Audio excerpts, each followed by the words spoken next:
Hey everyone, it's Sherry Heil, and this is Be an Idealist.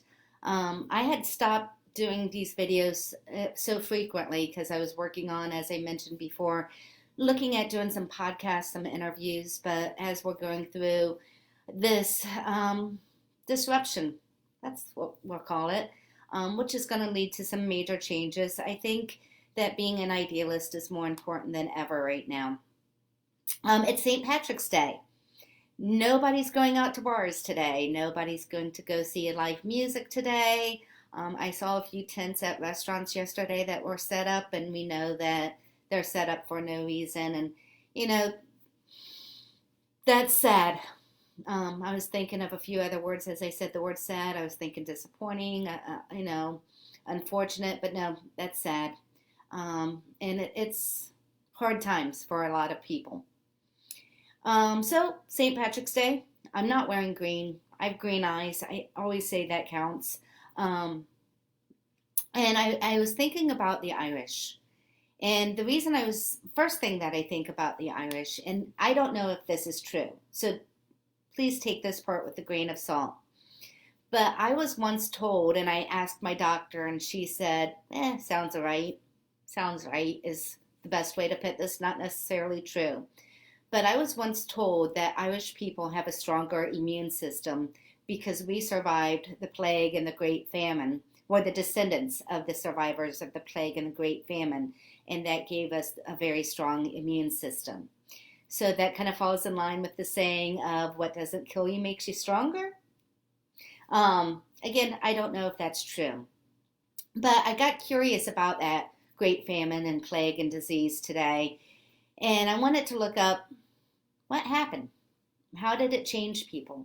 We're not going through anything like the Great Plague, I hope, or the Great Famine now, but I was just curious. What does history tell us about what happens after something so disruptive?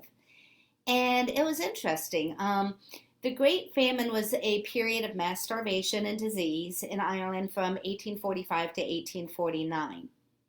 At that time, a lot of families lived on less than 2 acres of land, and they farmed that land, and that's how they fed themselves. And when things went wrong, they didn't have, land to explore, and obviously things went bad, and they didn't have money, and a lot of people at the bottom end is who suffered.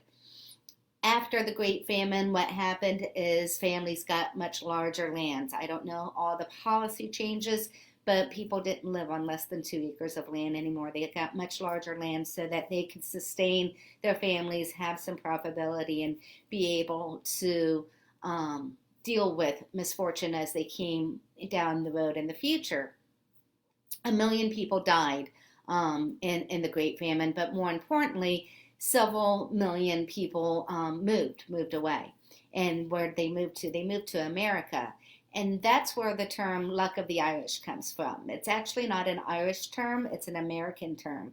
And from what I read, the origins of it is from when we had the gold and silver rush around the same time. And the people who came to America, the ones who were being most successful mining and hitting the gold, striking gold, was the Irish. And that was the luck of the Irish. And I don't know because I didn't look it up, but I'm now thinking about the rainbow, the pot of gold, and things like that, and wondering if that all plays into it. But I did read about that. The saying "luck of the Irish" came from striking the pot of gold.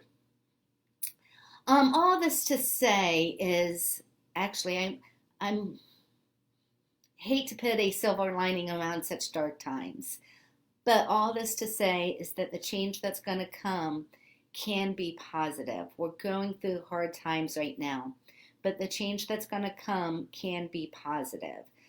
We can see policy changes that we may need that make sure that people can deal with future epidemics, because I really don't think this is going to be the last time we see something like this. So we're going to need to prepare and have people wake up that we need to take care of more social safety nets, and we need to help people be able to deal with catastrophes and misfortunes as they come, that we can't have people just break down and not be able to pay their rent and not be able to feed their children and things of that nature. So or those changes should have already happened. Maybe something like this is going to make those changes happen, similar to the way the Irish went from having only a couple of acres of land to having much larger plots of land.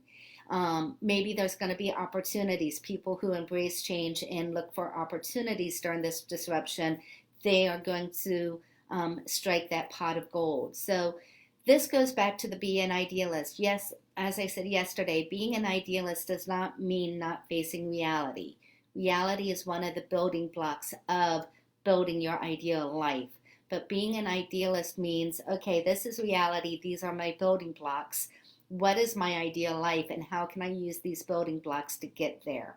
Our building blocks is not what I would want to be dealt out today, but it is the reality we're dealing with. So here's our building blocks. How can I use these? How can I shape these to create my ideal life? Don't just think of yourself. We live in an interconnected world. Get out there, help others, lift others up, rally for policies that's going to lift others up.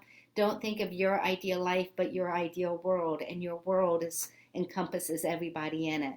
So get out there, have an ideal day, and create your ideal life, and stay safe. Have a great day.